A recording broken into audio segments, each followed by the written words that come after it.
Aujourd'hui, on va parler des drogues en milieu de travail. Vous devez savoir que 8% des hommes et 4% des femmes consomment tous les jours du cannabis ou presque. Ça veut dire que si vous avez plus que 100 employés, c'est certain qu'il y en a quelques-uns dans le lot qui vont consommer régulièrement.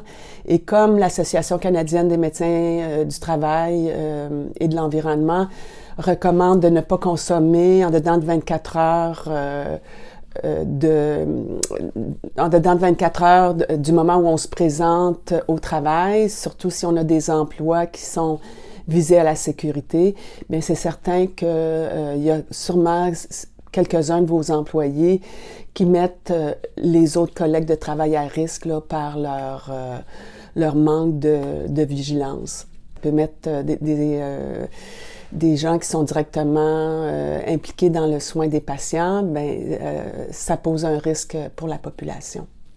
En ce qui concerne le traitement de la douleur chronique, on a vu un peu de dérapage parce que lors d'utilisation d'opiacés, s'il y a une histoire familiale positive de troubles de dépendance, les individus qui vont être traités avec des opiacés ont 5% de risque de dépendance. Dans le cas du cannabis, il y a 70% du cannabis qui est utilisé de façon médicale, qui est utilisé pour les mauvaises raisons. C'est vraiment un médicament qu'on doit... j'appelle ça un médicament, là, mais c'est vraiment une substance qu'on doit utiliser en quatrième ligne quand les autres médicaments ont échoué. Il y a aussi, en termes de statistiques, 25% des utilisateurs chroniques de cannabis qui vont développer une dépendance. Alors, quand est-ce qu'on devrait tester des drogues? En fait, pour tous les individus qui appliquent à un poste qui est visé à la sécurité. C'est quoi un poste visé à la sécurité? C'est tous les postes qui demandent une vigilance particulière ou qui pourraient poser un risque si la personne manquait de vigilance. Donc, les employés du secteur de la santé, les individus qui conduisent des chariots élévateurs, les conducteurs de camions, les gens qui se déplacent en voiture aussi dans le cadre de leur travail. C'est des postes qui impliquent qu'ils doivent avoir une bonne vigilance. Alors, en plus des gens qui postulent à un nouvel emploi, les gens qui sont transférés dans un emploi qui est visé à la sécurité ou des gens qui doivent, de façon ponctuelle dans le cadre de leur travail, aller dans une zone qui est à plus haut risque, par exemple sur des chantiers de construction. On peut faire aussi un dépistage de drogue aléatoire s'il est survenu un incident sérieux au travail ou si on a des raisons de croire que le travailleur est intoxiqué. Alors, dans ces cas-là, c'est important de bien documenter pourquoi on pense qu'ils sont intoxiqués. Est-ce qu'ils sont euphoriques? Est-ce qu'ils sont somnolents? Est-ce qu'ils ont les yeux rouges ou les pupilles contractées ou dilatées? C'est des choses qu'on doit documenter. Est-ce qu'il y a des tremblements aussi? C'est des choses qu'on doit documenter quand il y a un incident qui survient au travail. On peut aussi recommander un dépistage de drogue quand une personne a été mise en arrêt de travail pour des problèmes de consommation ou dans le cadre d'un programme là, de suivi post-consommation aussi.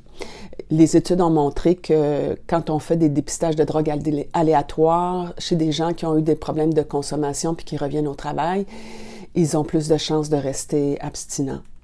Dans le cas de l'utilisation de marijuana médicale, on recommande aussi des dépistages de drogue de façon ponctuelle, de façon épisodique, pour s'assurer qu'il n'y a pas de dépendance croisée, que les gens qui consomment la marijuana médicale ne consomment pas d'autres substances. C'est important de savoir que les gens, un des critères d'exclusion de la marijuana médicale, c'est les gens qui ont déjà eu des problèmes de dépendance. Le dépistage de drogue peut se faire soit dans la salive, soit dans l'urine, dans les cheveux ou dans le sang. Dans le cadre du travail, évidemment, on ne recommande pas le dépistage dans le sang parce que c'est assez invasif. Mais quand on veut savoir si les gens ont consommé très récemment, l'idéal, c'est le dépistage dans la salive. Parce que le test va être positif en dedans de 15 minutes et il peut rester positif jusqu'à 24 heures. Je ne vous dirai pas toutes le temps que les substances restent dans le sang. C'est souvent des questions qu'on nous pose, mais à la fin de cette présentation, on va vous mettre un tableau qui indique la durée de vie des métabolites dans l'urine.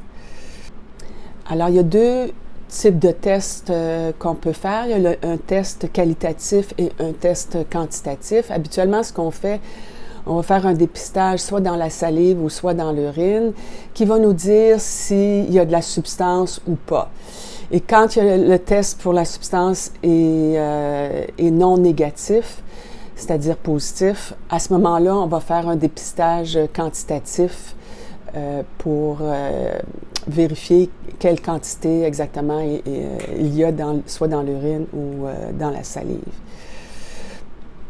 On peut quand même avoir des résultats faux positifs, par exemple pour les opiacés, si les personnes ont consommé des graines de pavot.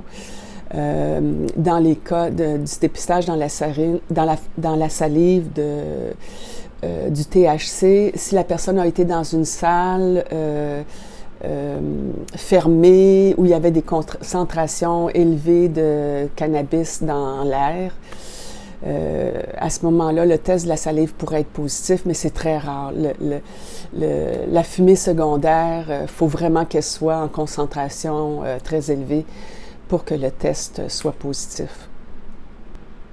Donc, les points à retenir, c'est que les tests de dépistage, c'est pas la réponse ultime, c'est pas une panacée. En fait, c'est un outil parmi d'autres pour évaluer si la personne a des problèmes de dépendance. C'est vraiment important d'avoir une expertise pour bien étoffer l'historique, voir dans quel contexte la personne a consommé pour évaluer si c'est un problème de dépendance. Et suite à ça, dépendant de la sévérité du problème, on pourra suggérer différentes formes de traitement. Évidemment, l'évaluation, l'expertise va être plus étoffée si l'employeur donne son feedback aussi par rapport au comportement du travailleur en milieu de travail, dans quel contexte le dépistage a été fait, qu'est-ce que l'individu avait comme problématique qui vous a incité à demander le dépistage de drogue. Comme j'ai dit, je veux vraiment mettre l'emphase sur ça, c'est que le dépistage va pas vous dire si la personne a un problème ou pas. C'est vraiment l'historique complet, la problématique au travail avec l'expertise détaillée qui va vraiment déterminer si la personne a une dépendance. Alors, je vais vous donner des exemples de questions que vous pouvez demander quand vous faites une demande d'expertise. Est-ce que le travailleur présente un problème d'utilisation de substances? Est-ce qu'il y a d'autres conditions médicales associées? Est-ce que le travailleur a besoin d'encadrement en matière de consolidation ou de prévention des rechutes? Est-ce que le travailleur est en mesure d'exécuter son travail de manière sécuritaire? Puis c'est quoi le pronostic de fournir une prestation de travail normale à court, moyen et long terme? Et vous pouvez demander aussi si un contrat thérapeutique est approprié pour améliorer le pronostic et fournir une prestation de travail normale.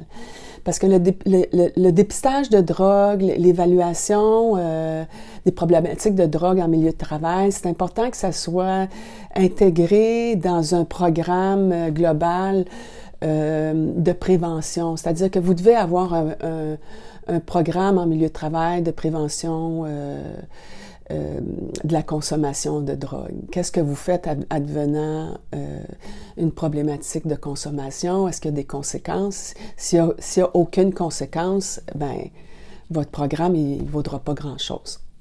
Alors, ça termine ma présentation. J'espère que ça a répondu à quelques-unes de vos questions.